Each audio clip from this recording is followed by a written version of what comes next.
Hello, ഇന്ന് നമുക്കൊരു wrapper പരിചയപ്പെടാം. ഇത് ഞാൻ സാധാരണ പർപ്പിളിൻ്റെയൊക്കെ പ്രൊഡക്റ്റ് മേടിക്കുമ്പോൾ അത് ഓരോ പ്രൊഡക്റ്റും റാപ്പ് ചെയ്തിട്ട് ഞാൻ അത് കണ്ടിട്ടുണ്ട്. അപ്പോൾ ഞാൻ ആലോചിക്കുമായിരുന്നു ഇതെങ്ങനെയായിരിക്കും അവർ ചെയ്തിട്ടുണ്ടാവുമെന്ന്. മെഷീൻ വർക്കാണ് എങ്കിൽ കൂടി നമുക്കൊരു ക്യൂരിയോസിറ്റി ഉണ്ടാവുമല്ലോ, ഇതെങ്ങനെയായിരിക്കും അവർ ചെയ്തതെന്ന്. പക്ഷേ ഇത് നമുക്ക് കൈകൊണ്ട് തന്നെ ചെയ്യാം. കൈകൊണ്ടല്ല, കത്രിക വെച്ചിട്ട് നമുക്കത് ചെയ്യാവുന്നേ ഉള്ളൂ.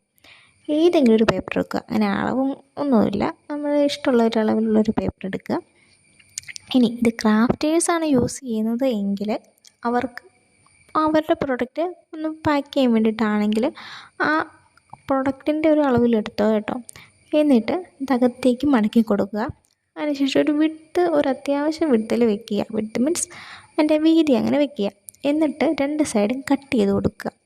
കട്ട് ചെയ്ത് മുറിഞ്ഞു പോകരുത്, അതിൻ്റെ പകുതി വെച്ചിട്ടൊന്ന് കട്ട് ചെയ്യുക. എന്നിട്ട് എങ്ങനെയാണോ മടക്കി അതേപോലെ തന്നെ തുറന്നു കൊടുത്താൽ മതി. അടിപൊളി സംഭവമാണ്. അപ്പോൾ ഇതിൻ്റെ പേരെന്താണെന്ന് വെച്ച് കഴിഞ്ഞാൽ ഹണികോം റാപ്പർ എന്നാണ്. അപ്പോൾ നിങ്ങൾക്ക് വീഡിയോ ഇഷ്ടപ്പെട്ടിട്ടുണ്ടെങ്കിൽ ഒന്ന് ജസ്റ്റ് ഫോളോ ചെയ്യുക.